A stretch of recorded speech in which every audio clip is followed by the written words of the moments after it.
그 사이가 좋지 않은 이 공동체를 화해시키는 방법은 무엇이 있겠습니까?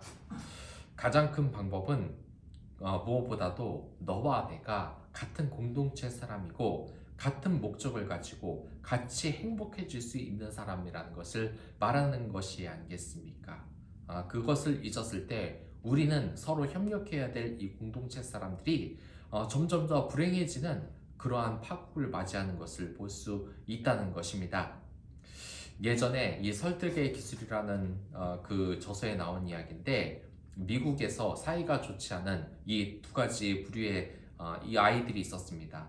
그들이 사이가 좋지 않았던 이유는 이 미국에 워낙에 이 다인종의 많은 사람들이 살고 있었는데, 그 한 그룹의 아이들은 유럽 출신들의 백인 아이들이었고, 또 다른 그룹은 히스패닉으로 이루어진 학생들이 서로 갈등으로, 칼로, 또한 이 폭력으로 서로를 때리고 공격하고 심지어 범죄까지 일어나는 그러한 심각한 상황을 해결하기 위해서 대단히 노력을 했다는 겁니다.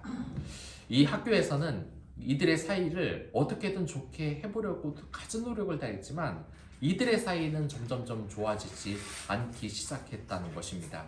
아무리 화해를 시켜봐도 이들의 사이가 좋아지지 않고 심각한 이 폭력 사태까지 나타났던 것에 학교에서는 결국 그들에게 어떠한 방법을 놓게 됐냐? 그들이 같은 상황에 놓이게 했습니다. 그러니까 같이 차를 고쳐야 하는 상황을 만들고, 또한 같이 음식을 만들어야 되는 상황, 또는 같이 과제를 해야 되는 것처럼 이들이 공동의 목표를 가지게 되자 이들이 서서히 변하기 시작했다는 것입니다. 처음에는 욕하고 서로 폭력을 퍼부었던 아이들이 그 빠졌던 차를 다시 고쳐야 했을 때 서로 협력하는 말을 하기 시작했다는 것입니다. 또한 음식을 같이 만들어 먹어야 됐을 때는 서로 욕만 하고 서로 안 좋은 말을 했었던 이들이 서로 협력해서 음식을 만들고 재료를 구하는 이 분업을 하면서 서로의 상황을 이해하고 이들이 친한 공동체가 되고 하나의 공동체로 묶일 수 있었다는 것입니다. 사실 우리가 이 사회적으로도 많은 문제를 가지고 있지 않습니까? 무엇인가 자꾸 이분법적으로 갈라지는 것이 우리의 문제라는 것입니다. 우리의 한국 사회를 한번 보시기 바랍니다. 돈이 있는 사람과 없는 사람이 서로 갈라지고, 남자와 여자가 서로 갈라지고, 또한 이 회사에서는 주주와 노조가 갈라지고, 그리고 또 나이가 많은 사람과 나이가 어린 사람이 갈라지고, 그래서 우리나라의 이 심각한 문제를 한 가지로 요약한 말이 있지 않습니까? 바로 갈라치기라는 겁니다. 이 사람들이 하나로 합쳐지지 못하고 점점점 이분법적으로 나누어지고 있다는 것입니다. 이것은 교회가 정말 심각하게 생각해야 될 문제인 것입니다. 그것은 이 교회에서는 이 갈라치기의 이 문제를 하나로 합치는 그러한 의무가 있기 때문입니다. 원래 우리가 어떤 사람들입니까? 영혼만 중요한 사람들입니까? 육신만 중요한 사람들입니까? 그러한 것은 갈라치기법입니다. 우리에게 있어서는 하나님이 만들어진 육체도 고귀한 것이요, 우리의 영혼도 고귀한 것입니다. 우리는 이 영혼과 육체가 모두 소중한 것, 모두 하나님에게 온 것이라는 것을 알고, 남자와 여자도 하나님의 원리대로 온 것이라는 것을 알고, 또한 이 회사의 주주들과 이 노조가 원래는 하나의 인간, 하나의 사람이라는 것을 우리가 기억해야 된다는 것 아니겠습니까? 근데 이 세상이 우리의 마음대로 되지 않지 않습니까? 가장 무서운 것이 무엇이겠습니까? 그것은 바로 하나님 사이와 우리 사이가 갈라치기 되고 있다는 것입니다. 이것처럼 무서운 것이 어떻겠습니까? 이 갈라치기라는 것은 어떻게 되냐면 하나님과 우리의 사이가 관계없는 사이처럼 되어버린다는 것입니다. 이 신성의 영역은 더 이상 우리가 가까이 다가갈 수 없는 것이요, 우리와 삶과 이분법적으로 갈라져 있다고 이 생각하는 것으로 인하여서 우리가 정말 크게 걱정하는 것이 바로 영생의 삶을 살 수 없고 죽음에 이른다는 것이 아니겠습니까? 우리는 믿는 사람이지만 믿지 않는 사람들은 하나님과 사이가 갈라치게 되어 있다는 것입니다. 그래서 영생을 살 수 없고 죽을 수밖에 없다는 이 사실이 우리에게 정말 고통스러운 사실이 아니겠습니까? 그런데 이 전도에 대한 이 사람들이 점점점 이 교회를 떠나고 있습니다. 크리스찬 투데이를 보면 이 하나님과 우리 사이가 크게 갈라지고 있는 이 원인에 대해서, 그리고 믿지 않는 많은 사람들, 또한 교회에 왔던 많은 사람들이 이제 더 이상 교회에 오지 않는 그 이유에 대해서 분석한 글이 있습니다. 그러니까 다른 무엇보다도 우리가 느끼는 이 하나님과의 거리감, 이 교회의 거리감이 문제가 돼서 우리가 갈라치게 되어 있다는 겁니다. 먼저 이 교회 출석 여부를 묻는 질문에 전체 응답자의 40명이 교회에 출석을 하고 66명이 출석을 하지 않는 것으로 나타났습니다. 이 그리스도인들 중에 100명 중에 66명이 출석을 하고 있지 않는 것입니다. 그래서 이 교회를 출석하지 않은 응답자들을 대상으로 진행한 이 이유에 대해서 물어보니까 66명 중에 41%인 43명이 이전에 교회를 다녔었고 21%는 처음부터 다닌 적이 없다고 나타났습니다. 이 교회에 다닌 경험이 43명 중에 5년 사이에 교회 출석을 중단하는 비율이 4분의 3 수준으로 나타났습니다. 대단히 높은 비율입니다.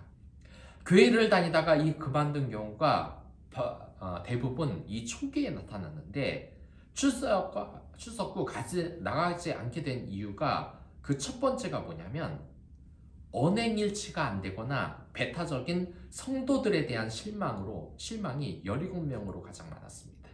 그리고 2위가 바로 목회자들에 대한 실망이 그 뒤를 이었고, 또한 11조 및 헌금에 대한 부담이 6명, 가치관의 변화가 3명이었습니다. 여러분들, 가장 교회를 안 나오는 이유 1, 2위가 뭔지 아시겠습니까? 안 오는 이유는 이 세상에 목회자가 타락했다는 것, 또한 이 세상에 성도들이 타락했다는 것으로 나타날 수 있다는 겁니다. 그러니까 우리 한국교회가 되지 않는 이유를 가지고 교회의 목사님을 욕하는 것도 안 되는 것이고, 또한 교회의 목사님은 성도들 때문에 이 교회가 안 된다는 것, 교회 사람이 안 찾아온다는 것이 아니라 모두 다 책임이 있다는 겁니다. 예전에 교회를 다닐 수 없었던 다닌 적이 없었던 응답자 중에는 기독교에만 구원이 있다는 이 고집이 싫다는 것으로 이야기가 있습니다만, 이것은 우리의 잘못은 아닙니다. 어차피 이 구원은 예수 그리스도에게만 있기 때문에 그러한 것입니다.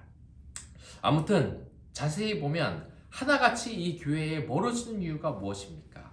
그것은 이 세상 사람들과 교회 사람들이 갈라치게 되어 있는 것, 그것이 아니겠습니까? 그러면서 이 세상 사람들은 예수 그리스도와도 갈라치기가 되어 있다는 것입니다. 그러나 바울은 오늘 본문을 통해서 아주 분명하게 이야기를 하고 있습니다. 이 요절은 결코 예수님과 우리의 문제가 다른 것이 아니고 갈라치기, 이분법으로 될 수 없는 사이라는 것을 이야기하고 있는 것입니다. 예수님이 다른 무엇보다도 우리를 사랑한다는 증거, 우리와 이분법적으로 분리되지 않았다는 증거는 그분께서 바로 우리를 위해서 이 땅에 오셔서 십자가에 못 박히셨다는 것이 그 증거인 것입니다. 그리고 더 놀라운 사실이 뭔지 아십니까? 이야기가 여기서 끝나면 안 된다는 것입니다. 만약에 예수님께서 우리를 위해서 이 땅에 오셔서 십자가에 못 박히셔서 영원히 죽음에 계시다라고 하면 그것은 아무런 의미가 없는 것입니다. 우리가 예수님을 믿을 의미가 없는 것입니다. 그런데 예수님의 이야기는 여기서 끝나는 것이 아니라 바로 부활을 통해서 완성되는 것입니다. 이 부활이 얼마나 놀라운 사실인지 아십니까? 여러분들, 이 진시황이 영원히 살기 위해서 얼마나 노력을 했습니까? 이 불로초를 찾기 위해서 백방으로 노력을 했고, 또한 영원히 살기 위해서 이 수은 중독에 걸려서 결국 죽지 않았습니까? 그런데 정말 이 세상 사람들이 피해갈 수 없는 이 죽음을 예수 그리스도께서 인간의 육신을 입고 이겨내셨다는 것입니다. 그러니까 이 육체가 살아났다는 것입니다. 앞서서 말했듯이 우리는 갈라치기가 아니라 모든 것을 합치고 모든 것을 포용해야 됩니다. 또한 이 영혼만 중요한 게 아니라 육체가 중요한 것입니다. 예수님은 살아있다. 그런데 영혼이 우리의 가슴속에만 살아있는 것이 아니라 육체로 부활을 한 것입니다. 육체로 살아계시고 영원히 산다는 것입니다. 그런데 이 부활이 거짓말이다. 이러면 어떻게 되겠습니까? 이 바울이 살던 다시에는 아주 심각한 문제가 있었습니다. 그것은 뭐냐면 이 예수님을 믿는 이 교회에서 부활이 거짓이다. 그것이 사실이 아니다라고 말하는 거짓 교사들이 있었다는 것입니다. 하지만 여러분들 분명히 기억을 하시기 바랍니다. 이 부활이 없으면 예수님을 믿을 필요가 없습니다. 우리가 믿는 이 모든 것이 다 거짓된다는 것입니다. 그렇기 때문에 우리가 예수님을 믿을 필요도 없고 또한 이렇게 교회에 나올 필요도 없고 하나님을 경배할 필요가 없을 정도로 이 부활을 안 믿는다는 것은 대단히 잘못된 신앙생활이라는 것입니다. 자, 고린도전서 15장 14절을 보면 이런 말씀이 나옵니다. 그리스도께서 만일 다시 살아나지 못하셨으면 우리가 전파하는 것도 헛것이요 또 너희 믿음도 헛것이며. 그렇습니다. 우리가 믿는 모든 것이 다 헛것이 되는 것입니다. 예수 그리스도를 믿을 필요가 없는 것입니다. 그리고 만약에 이렇게 예수 그리스도의 부활이 없으면 어떤 효과가 나타나냐? 첫 번째는 말씀드렸다시피 우리의 믿음이 헛된 것입니다. 교회에 나올 필요가 없는 것입니다. 예수님을 믿음으로 고백할 필요가 없습니다. 왜냐? 부활이 영원히 산다는 것, 하나님이 현존하시는 과거에도 계시고 미래에도 계시고 영원히 살아계시다는 이 믿음 자체가 완전히 무너지는 것이기 때문에 하나님이 결국 없다는 얘기와 같기 때문에 우리의 믿음이 헛되다는 겁니다. 두 번째는 무엇이냐? 우리가 여전히 죄 가운데 있다는 것이 증명이 된다는 것입니다. 우리가 예수 그리스도를 믿으면 어떻게 됩니까? 우리의 죄가 사하여지고 용서가 되기 때문에 우리는 이 죄 가운데 가장 무서운 이 죽음의 벌을 피해갈 수 있는 것입니다. 근데 만약 예수 그리스도를 믿음에도 불구하고 우리가 이 죽음을 피해갈 수 없다. 이것은 우리가 여전히 죄 가운데 있고 이 예수님을 믿을 필요가 없다는 것입니다. 여러분들, 제가 만약에 다른 사람들이 부처님을 믿는다고 또한 다른 사람을 믿는다고 하면 어떻게 되겠습니까? 제가 예전에 말씀드리지 않았습니까? 어떤 믿음이 아직까지 충만하지 못한 어떤 청년이 이 교회에 나왔는데 그 교회에 일꾼이 없다 보니까 그 청년이 그 주일학교 선생님을 잠깐 맡았습니다. 근데 이 주일학교 선생을 맡았던 이 선생님에게 아이가 말하는 것입니다. 예수님과 부처님은 어떻게 다릅니까? 라고 묻자 이 청년이 뭐라고 대답을 했냐면 다 똑같다고 대답을 했습니다. 근데 이 말이 결국 담임 목사님 귀까지 들어갔고 담임 목사님은 이 교사를 더 이상 이 아이들을 가르치지 못하도록 이 교사의 직책을 못 맡게 했습니다. 이게 믿지 않는 사람들, 어떤 사람에게는 과하게 보일 수 있는 것입니다. 하지만 이것은 결코 과한 것이 아닙니다. 왜냐? 이것은 우리의 구원이 달려있기 때문입니다. 왜 이렇게 제가 불교를 믿어도 괜찮다고 이렇게 아주 정말 이렇게 인격이 좋게 모든 것을 다 포용하는 것처럼 말할 수 없는 이유가 뭐겠습니까? 그것은 부처 안에 구원이 없기 때문입니다. 알라신 안에 구원이 없기 때문입니다. 그렇기 때문에 이 아직까지 믿음이 충만하지 못한 아이들에게 예수님하고 부처님하고 똑같다고 말을 할 수가 없는 겁니다. 오직 구원은 예수 그리스도의 안에 있기 때문입니다. 근데 만약 예수님을 믿었는데 아직 우리가 죽는다. 그것은 우리의 죄가 사하지 않았다는 증거입니다. 이것이 얼마나 무서운 것입니까? 자, 첫 번째는 만약 구원이 없다면 우리의 믿음이 헛되는 것이고, 두 번째는 우리가 여전히 죄 가운데 있다는 것입니다. 그리고 세 번째는 우리 그리스도 안에 있는, 그러니까 이 선교를 한 또한 이 그리스도를 믿은 모든 사람이 다 망한다는 겁니다. 그러니까 예수 그리스도의 부활을 믿고 이 열심히 예수 그리스도에 대해서 신실하게 이 믿음을 유지하던 이 사람들이 결국 영원히 죽는 사람이 됐다는 겁니다. 천국에도 하나님 나라에도 없고 그냥 죽은 사람이 됐다는 겁니다. 그래서 데살로니가 전서 4장 14절을 보면 그리스도 안에서 잠자는 자도 다 멍해했다. 그리고 그리스도의 부활을 믿고 죽은 자들이 부활한 것은 확실하다고 이 데살로니가전서 4장 14절에서 이야기를 하고 있는 것입니다. 그러니까 여기에서 부활이 없다는 것은 예수 그리스도를 믿을 필요가 없다는 것이고, 그 이유가 믿는 사람도 어차피 죽음을 피할 수 없던 것과 같은 말이기 때문입니다. 하지만 본문에서는 이 부활이 사실이고 그 사실이 우리에게 나타났다고 말하고 있습니다. 여러분들, 이 부활이 사실이 아닌 것 같습니까? 하지만 성경에서는 분명히 이 부활이 사실이라고 그 증거를 말하고 있습니다.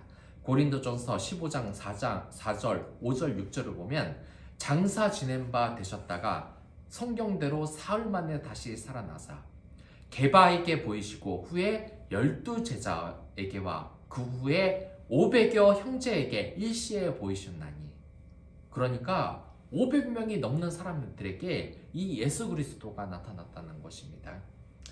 여러분들, 그러면 이거 성경이 만들어낸 그냥 지어낸 얘기가 아닌가라고 말할 수 있을지도 모르겠지만, 사실 이 성경이 이 정경으로 들어오기까지, 성경으로 들어오기까지는 대단히 많은 이러한 많은 과정을 거치게 됩니다.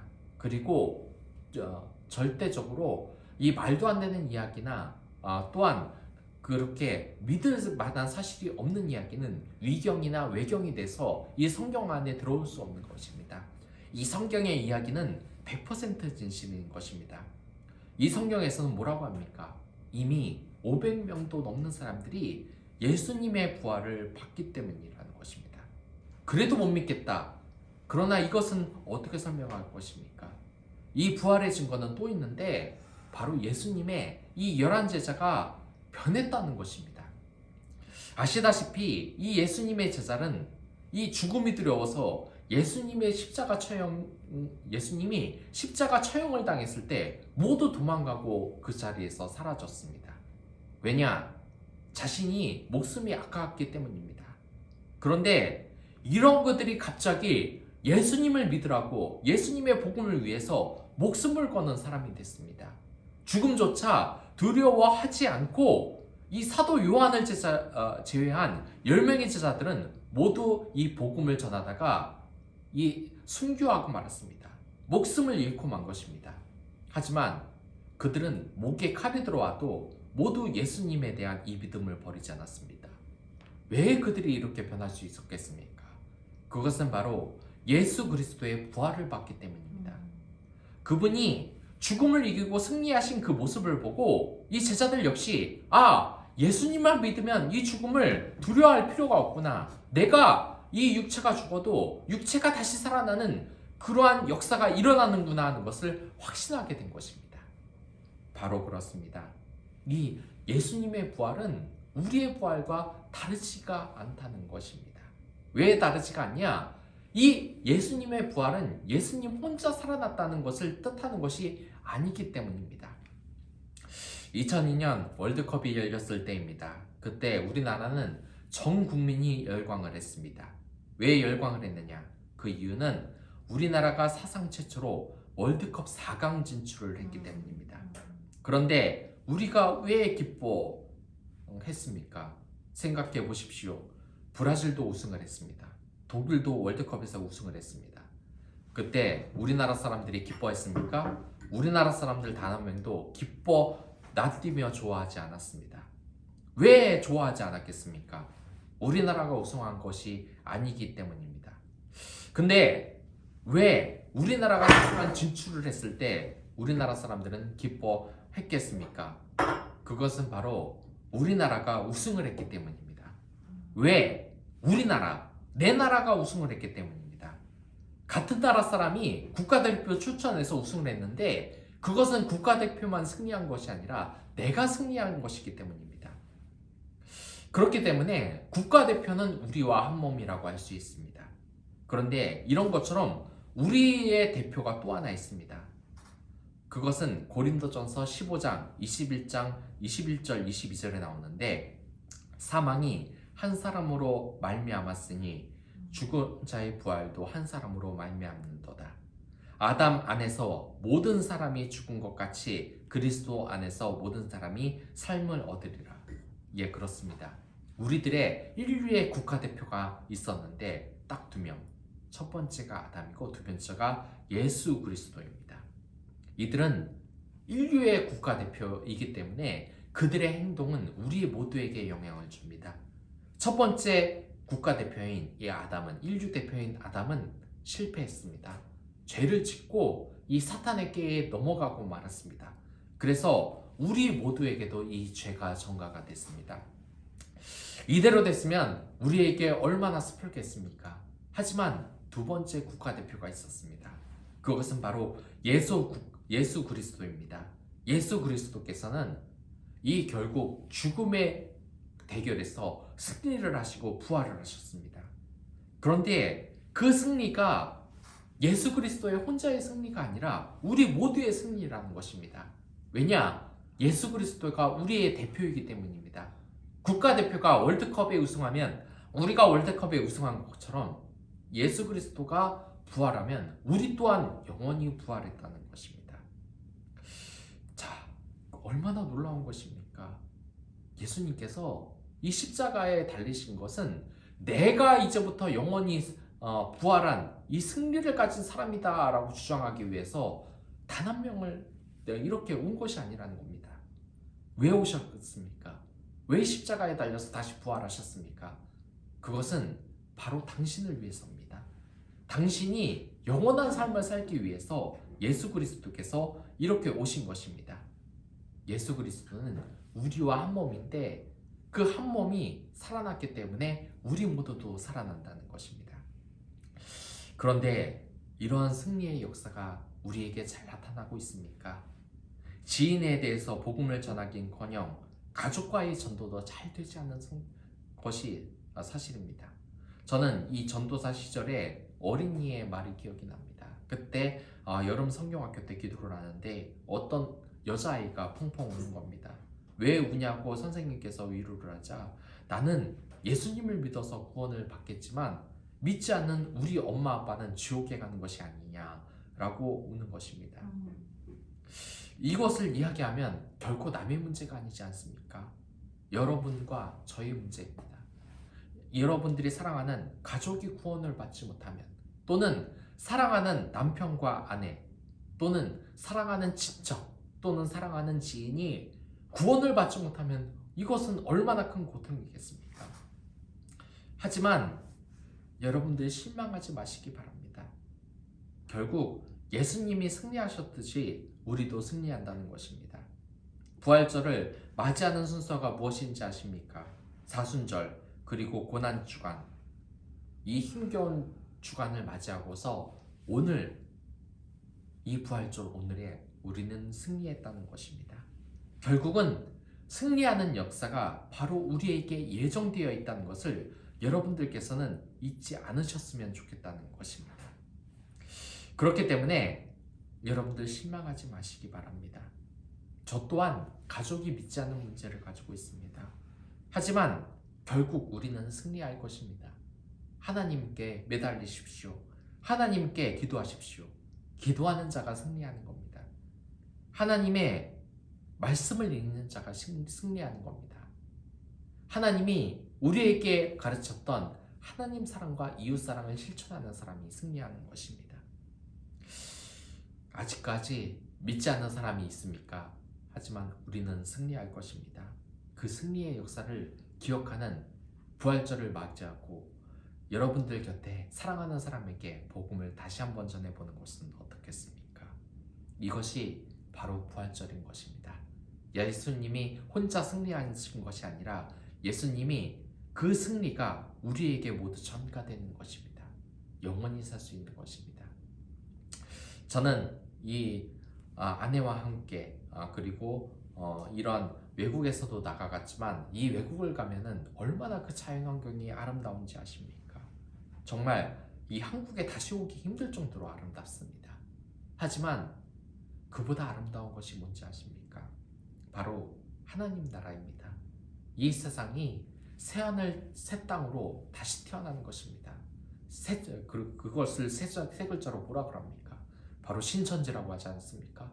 근데 그 사입이 신천지가 아니라 정말 이 새하늘 새 땅, 이 아름다운 곳이 재탄생하고 우리도 새 몸을 입고 영원히 사는 몸으로서 정말 아름다운 세상에서 하나님을 찬양하며 사는 것입니다. 그때를 기억하시기 바랍니다. 우리가 결국은 승리한다는 것을 여러분들께서 기억하시면 좋겠습니다. 그러한 믿음을 가지고 이 승리의 역사를 주변 사람들에게 전하는 여러분들이 됐으면 좋겠습니다. 그럼 다 같이 기도하도록 하겠습니다.